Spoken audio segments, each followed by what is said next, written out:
market popping like the quarter, going harder and harder and harder and harder and harder. Trying to get the farmers market popping like the Carter, going harder and harder and harder and harder and harder. Trying to get the farmers market popping like the cool. Control the game like 4-5, so ahead of the curve I can't go live. These woke jokers, they so jive. I'm deep up in it, I nosedive. Pink for swim, I'm wavy. Cowabunga, I'm surfing. Kundalini on 6G, my ancestors been working. 40 years, I'm grateful. Bad knees still hooping. Wait for it to be hateful. Man, I'm most tired of recruiting. Percentage high when I'm shooting. Add cloth to my tribe. That Turtle Island I keep along since Pangea. I've been live. Don't speak no fables. Just bring your seats to the table. Came to show this hand. Can't get caught up slipping like Abel. What's understood, stay silent. You ain't even gotta say it. All I know is that daddy's up and somebody gon' pay. Harder, harder, harder, and harder, and harder. Trying to get that farmers market popping like the Carter, going harder and harder and harder and harder and harder. Trying to get that farmers market popping like the Carter, going harder, harder and harder and harder and harder. Trying to get that farmers market popping like the Carter, growing harder and harder and harder and harder and harder. Trying to get that farmers market popping like the Carter. A million black shovels at the same time. A million black shovels at the same time. A million black shovels at the same time. 4, 3, 2, 1. B1AGers, good morning. We're back again with B1AG. Again, 1 million black shovels, 4, 3, 2, 1. 1 million black shovels, 4, 3, 2, 1. That's our campaign. Here at B1AG, we're trying to have 1 million people, 1 million melanated peoples around the world plant something at the same time. April 3rd, 2021, 4, 3, 2, 1. That's the countdown. So what's happening? We're at B1AG, where we focus on black agriculture, agriculture production, education, marketing, nutrition, and economics for the black family, for the black community, because here at B1AG, we're B1 first. And today, we're still in Black History Month, and we'd like to focus on one of our great elders, Frederick Douglass. He was a world-renowned abolitionist, and he was also a slave who was able to buy his freedom. But the interesting thing, he actually wrote 3 autobiographies. And in one of his biographies, he said that food was a weapon of control used during slavery. And we're going to look at this topic today just to see how food was used as a weapon of control during slavery. And we also often have to look back into the past to find answers for what we need for the present, as well as moving forward to the future. So we're going to dive deep in this. We're going to break off some literal bread today. And we're also going to show you how Frederick Douglass broke bread, literally and metaphorically. So, Farmer Brown, I'm going to turn it over to you. What say ye about your food being used as a weapon of control?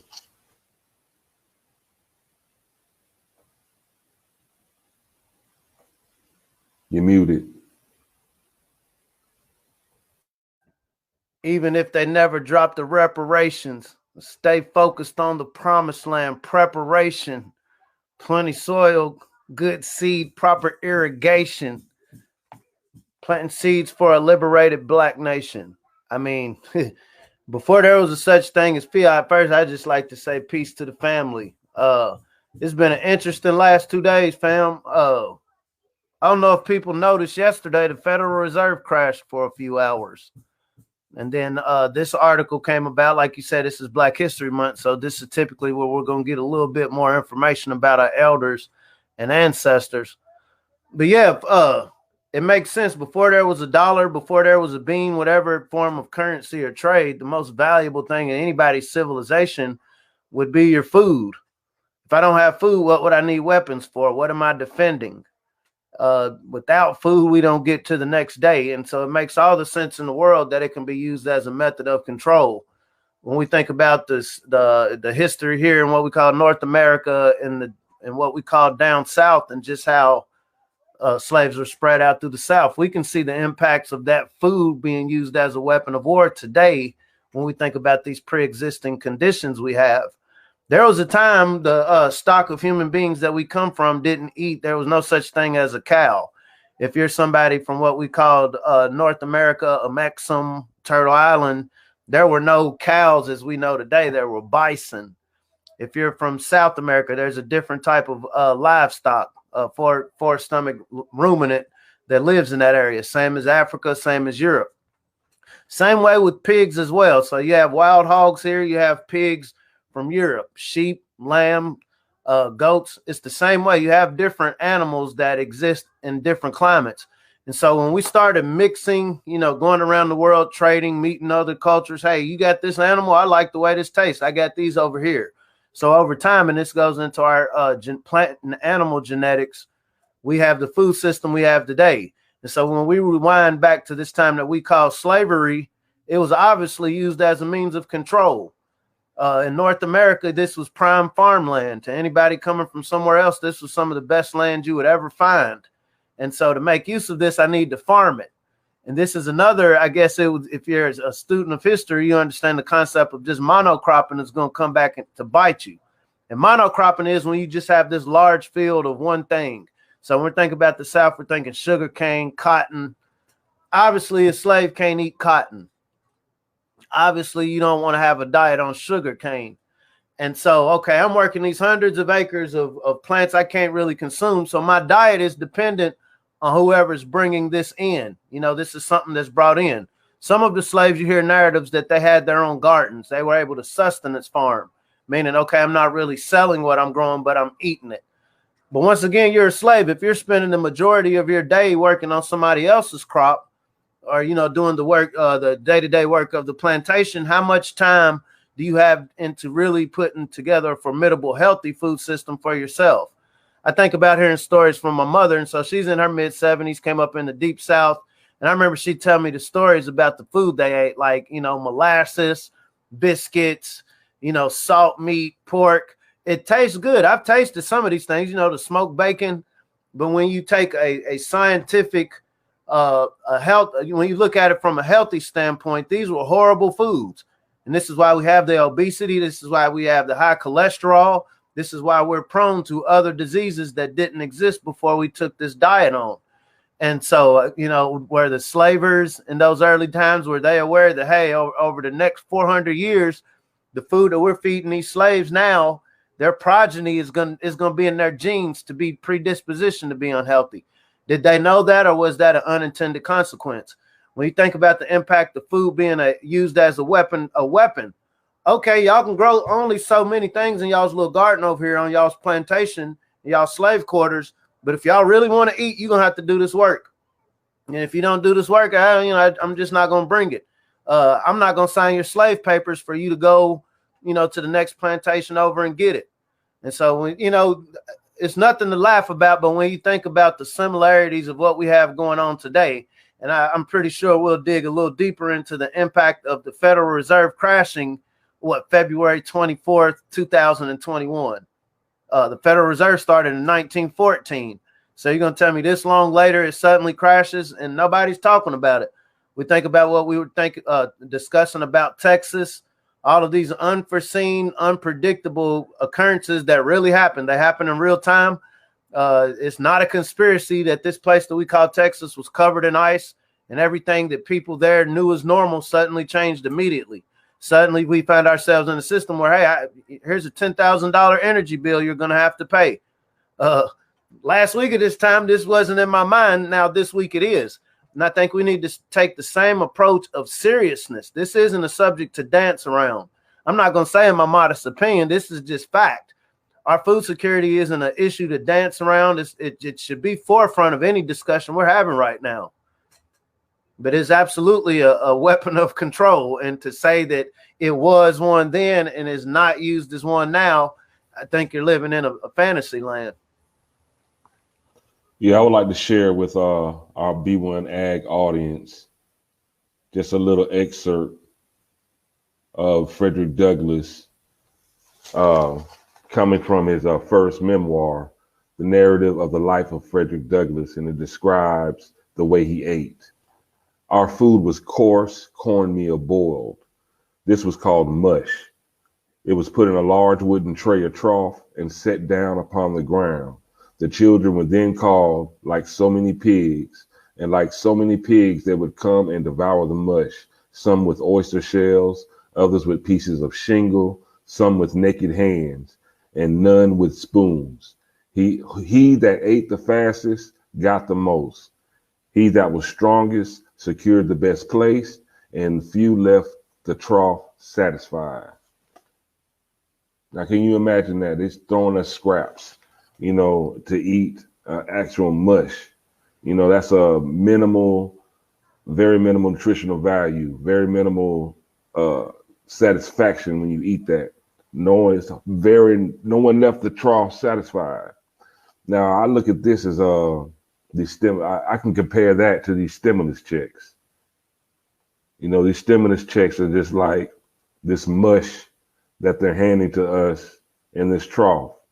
Okay, thank you, because I need it, but $600, $1,200 is not gonna get me out of these tens and thousands of dollars in debt that I am in, or $600, $1,200, $1,400 is not gonna do much for this $10,000 electric bill that I have now, because my electricity is privatized and they're overcharging.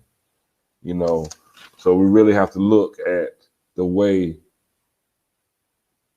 oppression has been used on us in the past, compared to how it is used on us now.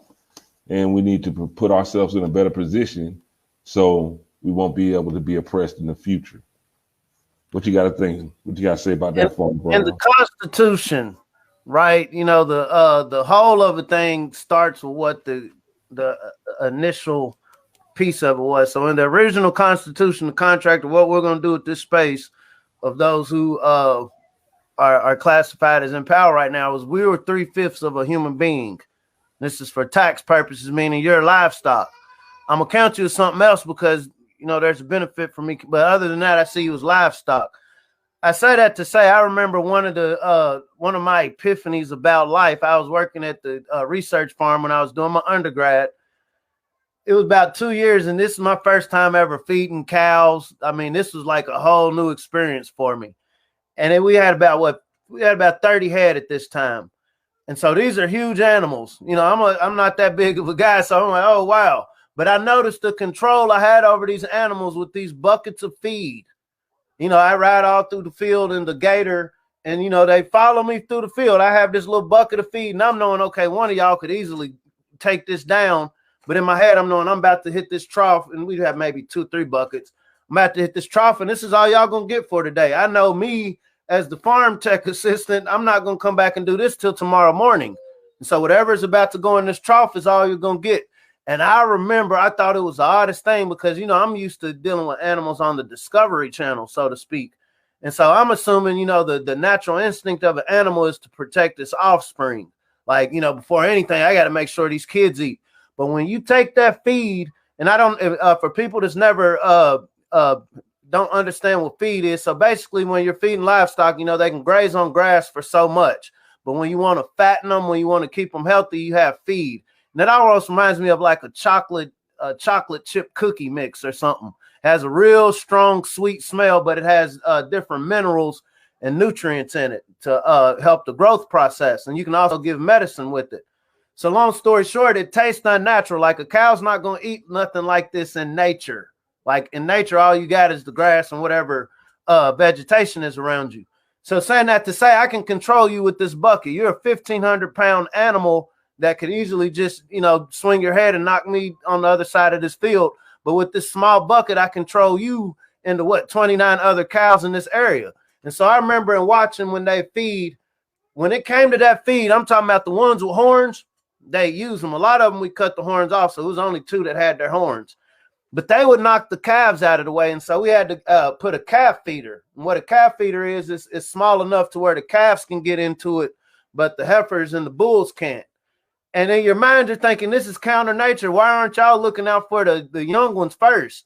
But I remember the adult cows will go over to the calf feeder, trying to knock the calves out of the way, getting whatever feed that was knocked over. We're saying that to say it was cutthroat. We talk about the Federal Reserve, and we talk about the cold winter that Biden had spoken about. And so I remember one time, this is one of the scariest moments of my life, you know, especially working out there with them animals. We had to rotate feeding on the farm. So I was out there by myself. This was on a weekend, and it was snow. It was like 2-3 inches of snow. So I had to take the gator, and the feed trough was frozen for one. It was frozen. And so not the feed trough, but the silo. And so, you know, you get your feed out of the silo, but it was stuck. And so I had to, you know, a whole lot of work. It's cold, it's snowing, and I'm trying to get this from being jammed. That's kind of equivalent to the Federal Reserve. This is like the feed silo for what the 390 million head of livestock that we call American citizens. But fast forward, and so I had skipped the day. I assumed, oh, you know, I'm not going to go up there today because it's snowing, but I still had to go up the next day because it kept snowing. So long story short, and the old farmer Hank told, you don't ever want to miss a day feeding them. You don't want to miss a day. And so, like I said, I skipped the day. I didn't tell them that I didn't go the day before. And so I went up there, and all the cows came to the fence, you know, once I had gotten back to the field, and I'm in the gator. So normally I could just, you know, they'll stand at a distance. I could open the gator, pull it in, right up to the trough, nothing. But I had skipped the day, and it was cold.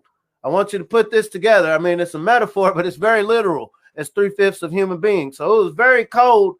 I skipped a day of feed, right? I skipped a whole year of stimulus or any sort of economic help during the pandemic, which we'll call the snowstorm. And so I get to that gate, and I mean, they wouldn't let me in. I had never heard cows grunt, and they were visibly angry. And so me saying, hey, get back. Very scary. And I'm knowing, okay, I can't skip another day. You know, I don't feel like a punk and having to call somebody to come get me. Hey, this is my daughter. Kids, don't feed some kids, watch what they do. But so long story short, I had to walk down the fence a little bit with one of the buckets, and I had to throw some feed off to the side to get them off of my path so I could drive the gator in there. Saying to say, organisms get cutthroat when the feed is cut off. And so if you want to look at it from an economic or financial standpoint, feed getting cut off, your main feeder had a jam in it, that has implications. When we're thinking literally about food security, okay, we've seen over the last, 12 months now, how our food insecurity in the B1 community has gone from 1 out of 5 households to 1 out of 4. This is in 12 months. And so we see that things are happening rapidly. Texas has 29 million people. A large percentage of that is the melanated family. And Mexican as well. Just, you know, we'll bring, for the sake of this conversation, we'll bring in people of color because our food security is based on Mexicans growing it. If you're eating anything in America, no matter what color you are, 60 to 70% of it is grown by Mexicans, or what you would classify as Latino or Hispanics. This is who works these jobs right now. And so going back to this concept of, okay, some of these adult cows will knock their own calves out of the way. When it came to this feed, this limited feed, this limited economic stimulus. If I knock my own calf out of the way, what am I going to do to another adult cow that wants this same feed? Because this adult cow in this snow and this proverbial storm, I know I need more food because my body got to generate heat to keep me warm. My nature, cows can't speak English, so they can't trick each other. They go straight to the business. If you can't knock me out of the way, I'm going to get as much out of this trough as possible. And so when we apply this to our community in relation to other communities, I mean, normally on a typical day, these cows on this farm of America get along. Hey, I'm in my space, grazing away, you're in yours. But when we're starting to deal with limited resources, this feed that these people on this gator, they don't even know it's called a gator. They just know these people come, they pour something, and there's something that they like. We've become socialized. When we think about social marketing, we've become socialized to almost be like livestock in North America, to where we operate on feed, whether we want to talk economic or our food system. And so I think when you're talking about Frederick Douglass and being able to identify that back in slavery, I think it definitely lends for a greater conversation of now. How deeply are we indebted now when it comes to food? Because back then our enslaved ancestors had no choice but to grow some of their vegetables. They didn't have a nice apartment they could go to. They didn't have a good enough job. Or I can go to Whole Foods, I can go Kroger, Publix, Sunflower anytime I want. They didn't have that advantage. Therefore, they had to learn how to produce the food. And so in a situation now where power is going out and all of these unexpected events happen, how prepared are we as a community? In Texas, it didn't, if I'm on a street where my electricity didn't work, I can have 100 stacks in my pocket. What good is that going to do me? Who am I going to call up and pay to turn my electricity on? I can go to the store with 200 stacks in my pocket. If you have nothing to sell me, what good is that going to do me? And so these are real conversations that we need to have yesterday. And I definitely can relate to you and the cows. I grew up with my grandfather down in South Georgia, and he always had cows. And trust me, when it's feeding time, those cows come running and bucking, and they will knock each other out of the way. They will knock you out of the way. Like my grandfather, he'd always keep a stick, and he was quick to, if they came too close, he'd bust them over the head with that stick. And it's not to be cruel, but it's just that cow will do worse to you. That cow will do worse to you to get to that food. And I want you to think about this, how our audience out there, my B1AGers, when you're hungry, they have all these Snicker commercials about, about people hungry and angry. You get hangry.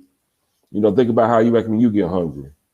Think about how the young ones act when they get hungry. The children, the kids, they start yelling and crying and become uncontrollable. Definitely hunger is a way to control humans, and they know this very well.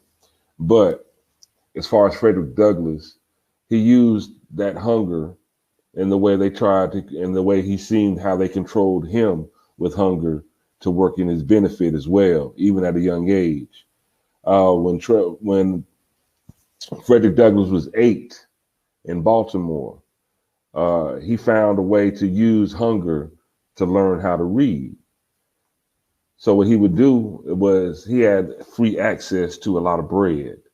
So he would take pieces of bread and barter pieces of bread to the white neighborhood kids who knew how to read and write. He would give them bread to teach him how to read and write. And this is a quote: "This bread I used to bestow upon the hungry little urchins, who in return would give me that more valuable bread of knowledge," Douglass wrote in the narrative of Frederick Douglass. So he actually used bread to feed the hungry white kids in exchange for knowledge. Now, B1 family, B1AGers, we have to use the knowledge of our ancestors, our elders, in the present to put ourselves in a better position in the future. What kind of bread do we have to barter? You think about the people of the book. Esau sold his birthright over a bowl of soup. Esau had been out hunting. I'm tired, I'm famished. And what was it? Rebecca had colluded with Jacob. He sold his birthright. And if you ascribe to that story, this is how we have the divide between Christians and Muslims. But the concept is, I'm the firstborn. By nature, there's an inheritance I get that's going to last me a lifetime. But I was so famished after this hunt, I will sell you my birthright.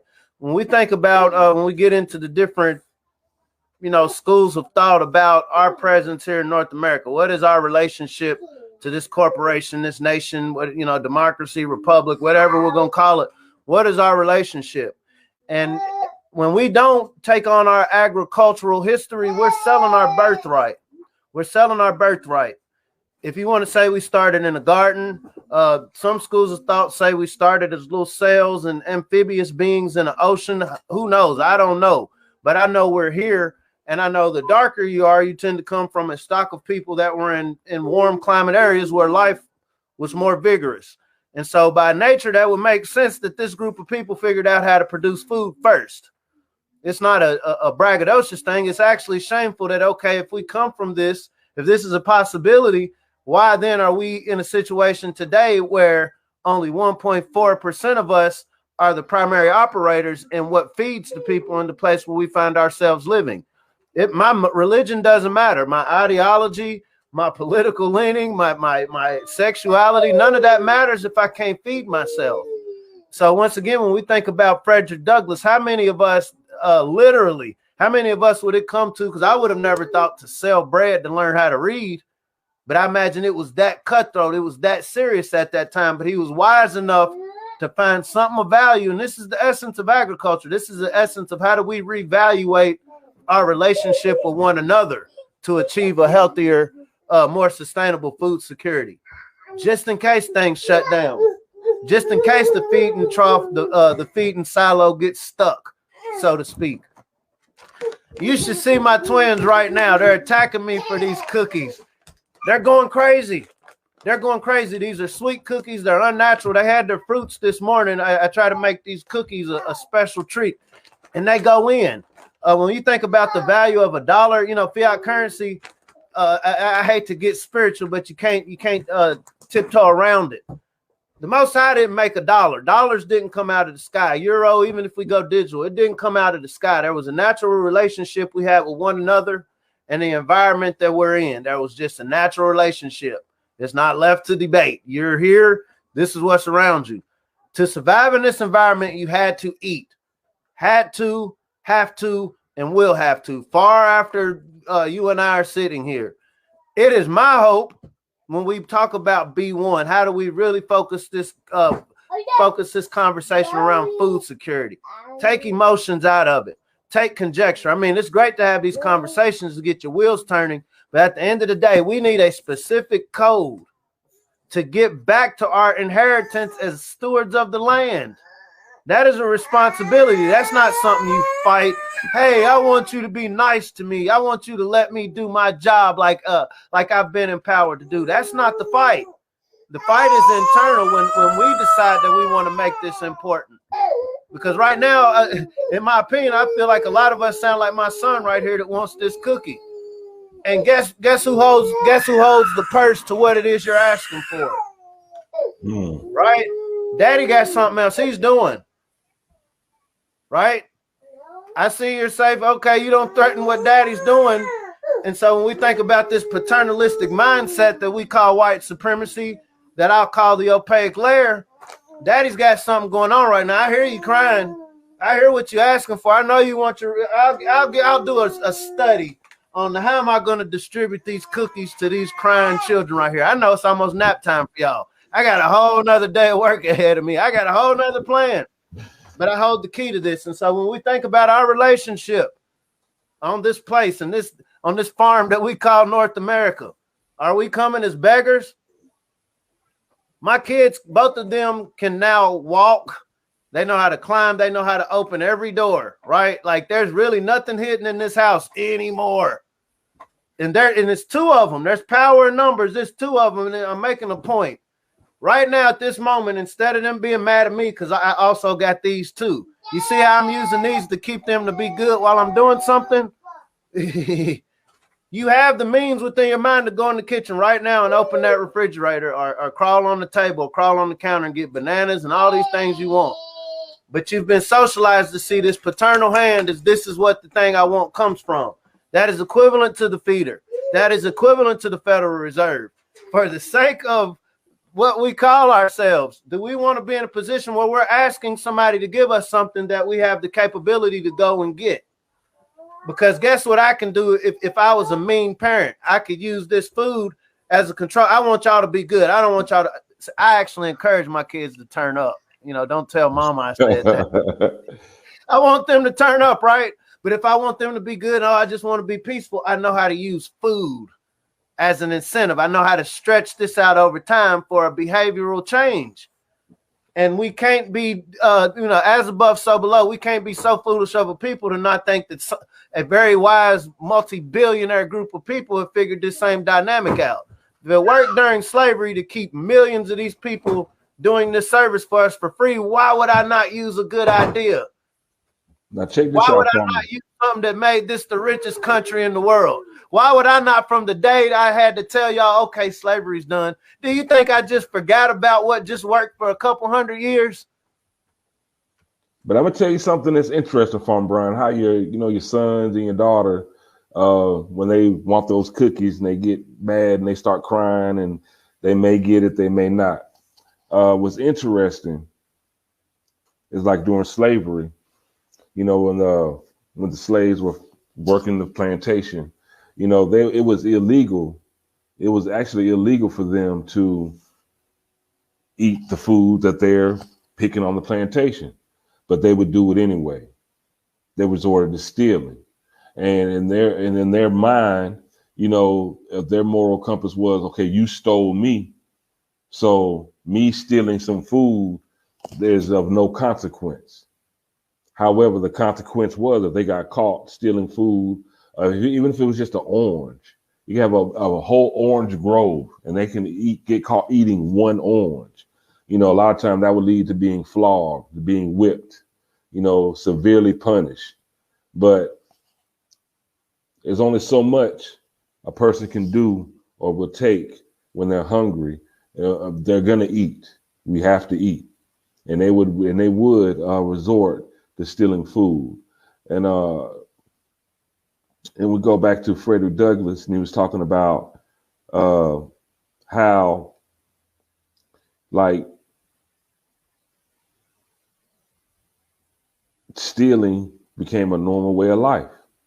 Even if the slave master, they can put up a tar fence around all the oranges in the whole plantation, slaves would risk their life going in there to get something to eat, because they were not going to, hunger will motivate you in a lot of different ways. So Farmer Brown, just continuing the analogy of using your kids and how, they turn up when they're hungry, and now they can go get it. Father Anderson say when it comes to economics, either it's three levels. Either you're going to work, beg, or steal. Either you're going to work, beg, or steal. In the case with my children, I mean, obviously they can't work, so work would be equivalent to good behavior. Steal would be, okay, I know Dad got these cookies, and I'm gonna just go in there and take them. And beg is what they've. So right now, what she's doing, she's trying to steal my heart. She knows by being cool, she knows the reaction. What Pavlov, positive reinforcement. You're being good. You're letting Dad do what he needs to do, right? Sister Vicky Diller, some people call it butter biscuits. Once again, this was another, since we're talking about the narratives on a plantation, this is where the concept of butter biscuits come from. I will incentivize you. You're not going to get no wealth. I'm not going to give you anything of value, but I'll give you a little bit more food than those people outside on the plantation if you tell me what's going on. Food was used as a weapon. It's not a metaphor. I will give you a few more butter biscuits. And I mean, we say that in a sense of comedy, but this is serious because this same method can be used today. I mean, you think a lot of our young mothers right now are in some trying situations. There was a sister up in Ohio. She was working at Little Caesars, and she got arrested because her 10-year-old and 2-year-old were at the I guess they were staying at a hotel. Yeah. You can't judge that sister, man. She's working with what she's got to work with. And what saddens me as a community, there's enough men. I see them every day. There's enough men around here that need something to do, need something to wake up in the morning and fight for. There's enough women that need to be fought for. No matter how strong they are, no matter how smart they are, we shouldn't have a sister that's getting arrested for. And it goes to this concept to answer what you're saying. Like, technically, she's stealing on a plantation. What I should have enough money to give to a daycare, I don't have. And so while I'm at work trying to earn, I got to keep my kids here. And so when we're dealing with this kind of we're in a system where she can be arrested for that. That just is what it is, regardless of how we feel about it, until we have something to correct that, because this is just one sister and many. And we see, you know, the administration right now both have track records of locking a lot of people up, male and female, for, you know, violating truancy. Oh, you violated this drug law. You're in a community that has no jobs. Y'all have kids. I know y'all want to eat. The only thing around for you to do is to sell drugs, but I'm going to arrest you for doing that. Arrested for hunger, struggle crime. I'm a struggle. I'm going to arrest you for not wanting to struggle.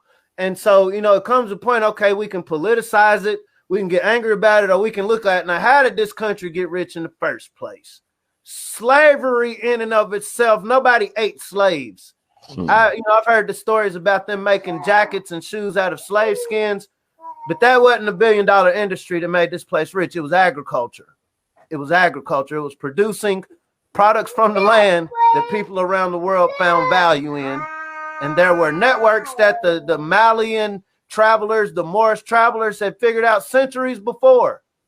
And so once again, when we think about the elders like Booker T. Whatley, everything we need already exists. There's nothing that's going to come out of the sky that's going to suddenly change our outcomes and what this 2050 looks like for us. I'm not a prophet, but I just, what does the object look like coming out of the sky that's going to fix our economic problem?